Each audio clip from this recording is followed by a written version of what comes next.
Ini sing terakhir kula terangno tentang filosofi salat.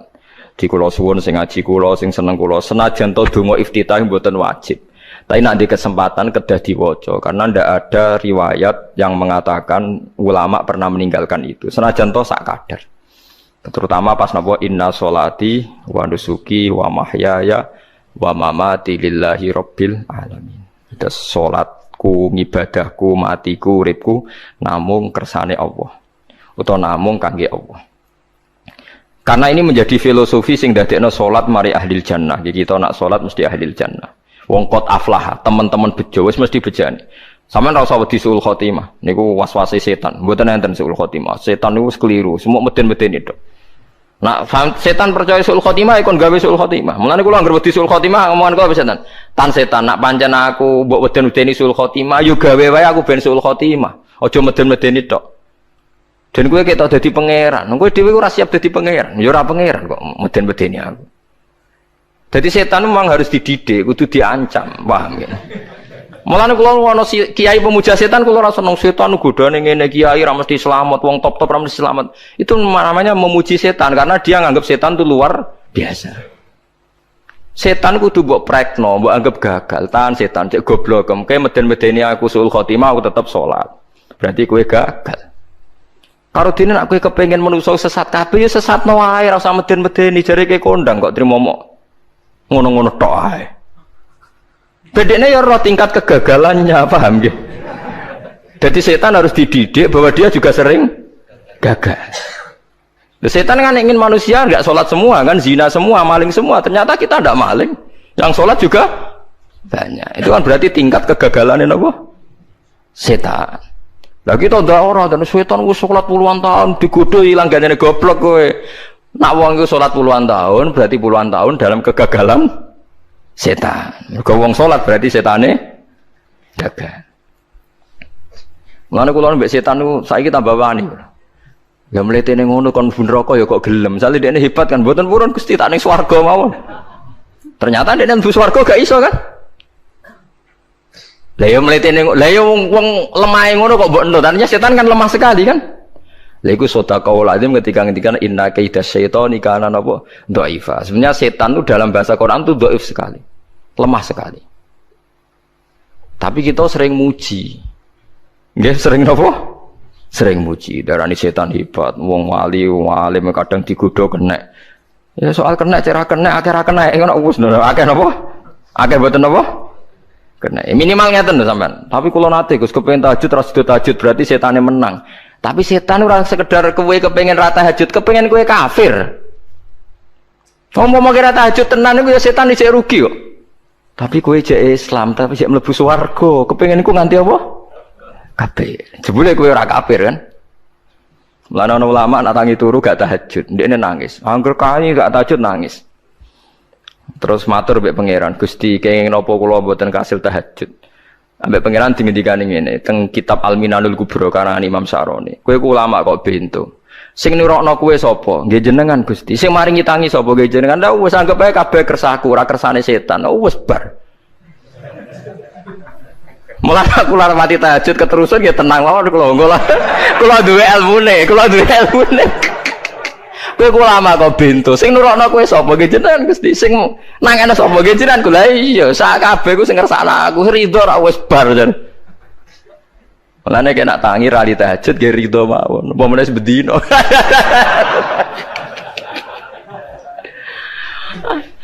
Jadi penak berislam tuh enggak apa-apa. Berislam tuh gampang.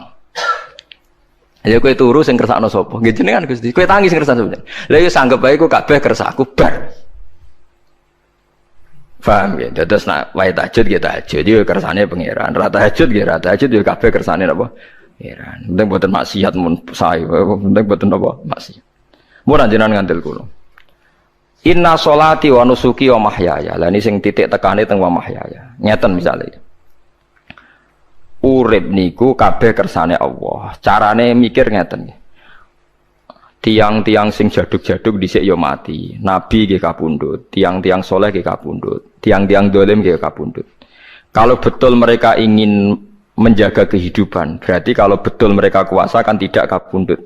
Hidup selamanya nyatane do mati. Berarti urip mati namung kersane Allah. Terus misalnya sampean berpikir, lalu somben nek wis dadi lemah carane tangi piye? Lah ini yang penting kula aturaken teng ngaji mriki. Kula sederenge ngaji nu sering akhir-akhire sering salat maca ayat liyahlika man halaka am bayyinati wa yahya man hayya napa am bayyinah. Tugase ulama itu jelasno ayat-ayate pengiran. Sampean saiki tak bedheki. Sekarang sampean Anda hidup itu tahu alasannya enggak? Kenapa Anda hidup? Enggak tahu kan? Kenapa kita masih hidup? Enggak tahu. Kenapa Anda wujud? Juga enggak tahu.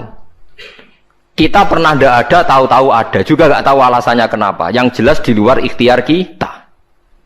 Setelah kita katanya punya akal ya, saya bilang lagi loh. Setelah kita katanya punya akal terus bilang kita masih hidup karena orang kelindes truk. Karena enggak kena penyakit, karena jantung kita normal, paru-paru kita normal. Terus kita bilang hidup. Jadi kita atas nama kebodohan bilang kita hidup karena jantung kita normal, paru-paru kita normal, semuanya normal. Maka kita hidup. Nah ditakoi, lalu kapan kita mati? Setelah jantungnya rusak, paru-parunya rusak, terus kita mati. Tapi orang yang sama kalau ada bilang berarti yang menjadikan hidup itu jantung dan paru-paru. Lalu berarti zaman kita belum hidup itu jantung dan paru-paru harus ada dulu karena itu yang bikin hidup. Ya ada juga, dulu ya ada juga. Loh ya kalau jantung dan paru-paru semuanya normal menjadikan kita hidup berarti jantung dan paru-paru harus wujud dulu karena itu yang menciptakan kita hidup. Ya ada juga ya enggak tahu. Paling-paling nanti statusnya paru-paru jantung hanya dipakai alat Tuhan untuk menjadikan ada kehidupan yang kita kira ada. Padahal sebetulnya kehidupan ini juga enggak ada karena kita tidak tahu. Sing darani urip ku apa ya ora roh. Kowe roh maknane urip ku apa? Ulama kabeh sing alim-alim darani urip ku apa ora mati ngono tok jawabane. Perkarane ora iso jelasno. Walane ning Arab al hayat bidul ma'mat sing darani urip iku ora mati. Karena enggak bisa dijelaskan, coba Anda menjelaskan. Kowe urip ku sebab apa? Ada nyawanya, nyawa itu di mana? Terus dia tempatnya di mana? Oh nyempatnya di jantung ini suara bisa dijelaskan. Nah, ketika hidup Anda tidak bisa Anda jelaskan, kudune sampeyan waya tangi sangka kubur juga enggak bisa dijelaskan. Karena wujud kita ya datang tanpa diundang dan tanpa ikhtiar kita. Nanti tangi sangka kubur ya orang nganggo ikhtiar sama kan? Sama-sama ada kesimpulan lillahi rabbil alamin. Nah, tapi manusia atas nama akal sawangane hidup ini ada alasannya. Karena kita ditangi ada bapak ibu terus kita jadi wujud. Lucu kan? Hidup ini disebut ada sebabnya. Tapi nanti mati sangka kubur terus tangi meneh dianggap enggak punya penyebab. Alasannya sudah dilemah kok. Ono meneh ku carane piye? Lah zaman kuwe ora ngono. Dadi ono saiki. Carane piye? Makanya kalau suruh balik-balik bilang, jika tangi sangka kubur iku mukhal, berarti wujudnya Nabi Adam dan wujud yang sekarang lebih mukhal karena tanpa sebab. Nggih tanpa napa? Sebab. Lho nggih to, aneh Nabi Adam mek sampean saiki no, dadi roh gentayangan dhisik kopo cucuk dadi sakmene iki. Do diutang, di kasus, do demenan. Aneh budi. Aneh wujud yang sekarang karena wujud nanti ning ora-ora mahsyar, wujud dari wujud yang sudah ada. Sementara wujud kita yang sekarang dari tidak ada. Lain ngomongane pangeran didik napa hal ata alal insani khidum minad dahri lam yakun syai'am mazkura. Manusia itu harus ingat bahwa dia pernah tidak ada. Ya, dari tidak ada ini menjadi ada adalah ayat bahwa wujudnya dia tidak ikhtiarnya dia sendiri. Mulane setan dinyak pangeran. Karo dene kok nyembah setan, ma asyattuhum khalqas samawati wal ardi wala khalqa anfusihim. Wa ma kuntum muttakhidal mudillina aduda. Setan kok mbok dewak-dewakno piye? Apa setan melok gawe langit bumi? Ora. Apa setan gawe awake dhewe? Ora. Umpama setan gawe awake dhewe mesti dekne milah berpenampilan ganteng, gerduwe ku elek kabeh, wewe ge elek kabeh. Umpama dekne gawe awake dhewe milah dadi napa? Ganteng. Mulane tiyang sing pun wusul nak roh setan mlebu neraka. Wah berarti setan ra hebat, mletene ngono jebule milih nggon neraka. Kudune nak hebat kan milih nggon apa? Swarga. Lho niku mun kersane pangeran nego setan dakok neraka, nak wong apik dakok swarga. Lah iya trimo diatur koyo botol ngono ae kan. Artinya jika Anda bilang wis kersane pangeran setan dakok neraka, berarti setan mau koyo botol, koyo watu sing ditata sing duwe. Berarti setan ndak siapa? Siapa. Sama dengan kita ndak siapa? Siapa. Lam yakun syai'am Lah nek ora ngerti siapa-siapa terus usul inna sholati wa nusuki wa mahyaya wa mamati lillahi rabbil alamin. Dadi urip kula mati kula sedanten ikhtiar kula namung kagungane napa jenengan. La syarika lah pun mboten enten tiyang sing sinten mawon mboten enten sing ngatur niku. Terus wa bidzalika umirtu wa ana napa minal muslimin, dan dengan keyakinan niki kita diperintah. Jadi donga iftitah senajan to mboten wajib, tapi itu filosofi dalam hidup. Kersane jenengan napa nggih delok donya pun bar. Urip ya kersane pangeran, ya mati kersane pangeran. Mula kadang nggih mikir, aku nek mati, bar mati jebule gak kiamat-kiamat tak kesuwen cah ngenteni atusan napa tahun misalnya. Anda tidak usah khawatir begitu. Zaman Nabi Adam nganti bapak amak wis saiki 7.000 tahun. Kok ora protes mbek pangeran? Terlambat Gusti saya menyaksikan dunia karena 7.000 tahun yang lalu. Ya saniki kan pun tahun pinten toh? 7.000 ya. Umure dunia saniki pun pinten? SM itu kalau menurut penanggalan agama itu 5.000 tahun. Sebelum Masehi dihitung Nabi Adam itu, pokoknya dihitung langit bumi niku pinten? 5.000 tahun. Lah saniki tahun 2000 sekitar 7.000 tahun. Padahal wonten sing ramal umure dunia mau pinten? 7.000 tahun. Jadi enak sing mun diutang-utang mun beres nih mun bar nih mun dianggap bar nih mun muntah nih. Jari ini terus. Dieling-eling nggih kula suwun senajan to ilmu niki mun lazim diyakini tiyang Islam. Tapi sampean ulang-ulang. Kados srengenge misalnya kula nak delok srengenge niku eling. Berarti urip ning swarga selawase-lawas iku mungkin. Karena Allah bisa menciptakan benda yang begitu panas, tapi punya daya tahan atusan tahun. Pemenang nak coro discovery ya, nak ngitung malah jutaan tahun yang lalu, malah bawa hitungan kontiwa dari dinosaurus 400 juta tahun. Padahal agama nanggali bumi namun pinten 5.000 tahun sebelum nopo Masehi. Tapi nak coro ngomong ilmuwan jutaan nopo, sing ngitung ya sopo terus. Keapaan terus? Nah begini saja kalau sampai melihat matahari misalnya. Matahari itu kan bahannya panas sekali. Ternyata Allah bisa mengelola matahari seawet itu. Ribuan tahun. Apalagi ngelola kita. Kita ini untuk abadi lebih gampang. Karena bahannya ada panas. Nggak gampang rusak. Terus gampang direproduksi. Maksudnya gampang digantikan. Maksudnya kan di masa lo kan kena. Kayak rogen udah anak keriting akeh kok putune kan gampang. Lho kalau mikir mau gampang ngeten. Misalnya buaya gitu masyhur dianggap hewan purba yang terlama. Manusa ilang wis ketok angel. Misalnya kayak buaya mati ana anake meneh, anake ana anake. Nabi Adam kan ngoten. Wong sitok di ketahanan sampai saiki. Gonta-ganti wong. Artinya berarti ada gen Adam yang abadi sampai sekarang kan, karena setiap manusia sekarang berarti ada gennya ada. Artinya Allah memberi contoh betapa Allah bisa ngatur supaya fisik manusia gen ini abadi. Buktinya Adam nganti saiki kan masih kan? Lho nggih to, pasti di antara jasad kita kan ada unsur Adam.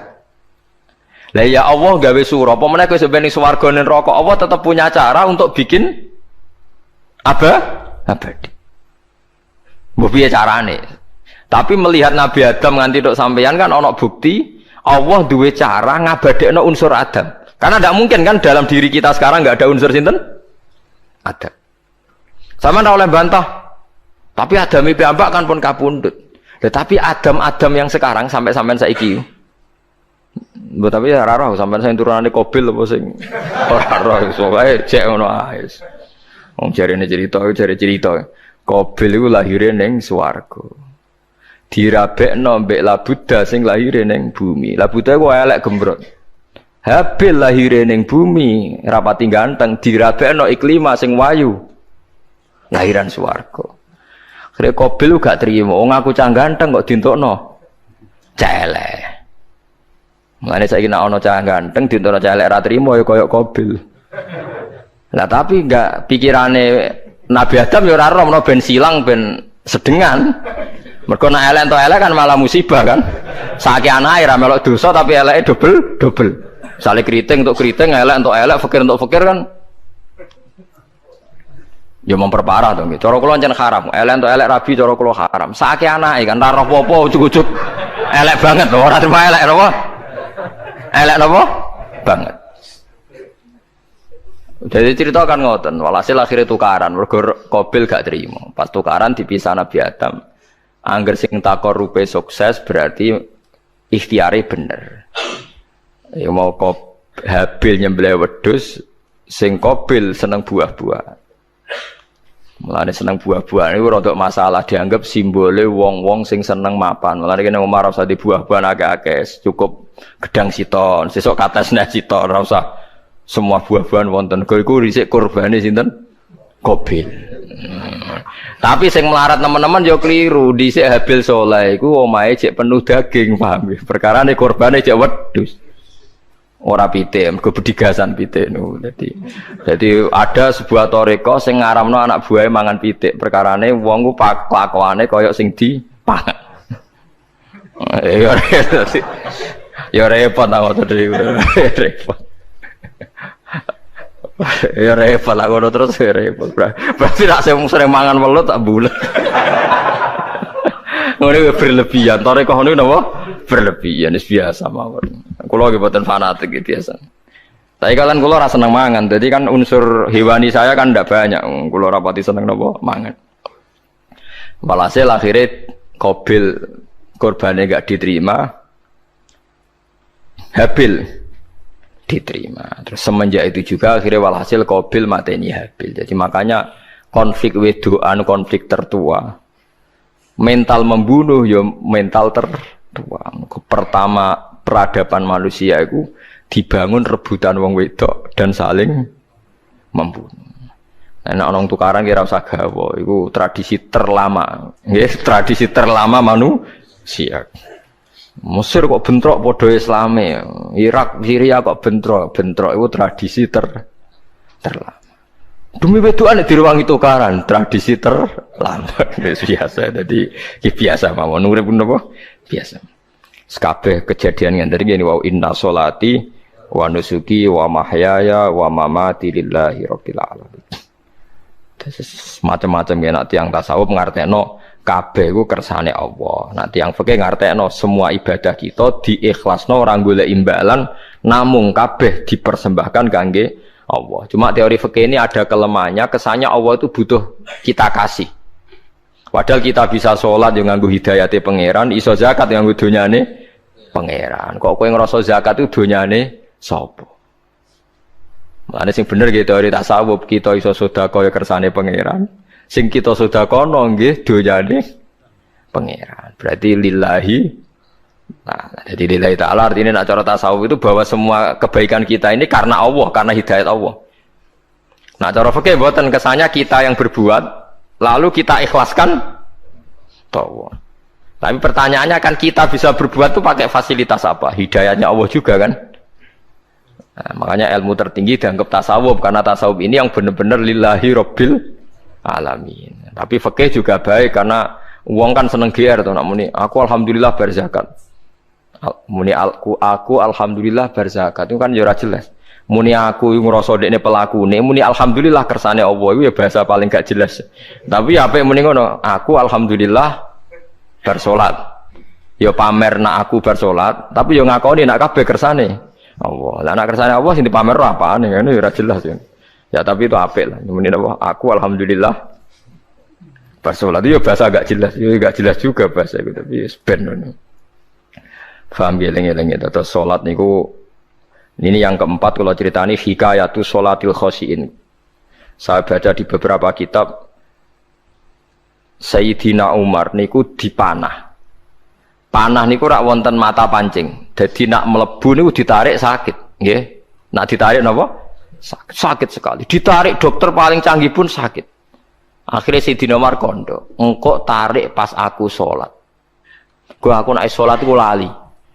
Tenan pas beliau sholat ditarik uga ubah blas ditakok iku jenengan ora krasa blas ora mosok aku ning ngarepe pangeran eling pangeran krasa lara kan dadi aneh tapi alhamdulillah kowe krasa sing aneh ya kowe wong sowan pangeran kok roh ana wong liwat ya roh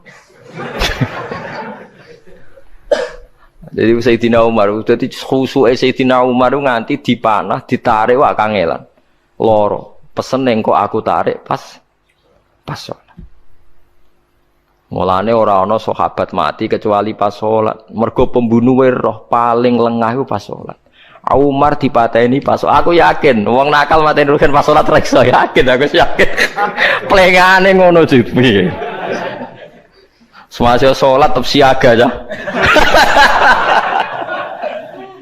Iku sirine kena apa Umar dipateni pas salat. Kok musuhe ku ngerti, sahabat tuh paling lali nak pas salat. Sayyidina Ali kabudute nggih pas salat. Dan alhamdulillah cerita itu enggak ada sekarang karena yang salat luwih canggih, luwih napa? Canggih.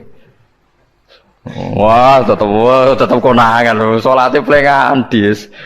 Konsentrasi penuh menjaga diri sendiri. Nanti kayak lewangeran. Jadi justru itu nunjukno hebatnya Sayyidina Umar. Wes ngerti dalam bahaya tetap sholat. Nah, sekali sholat dia yang pengiran tenanan. Mboten roh blas.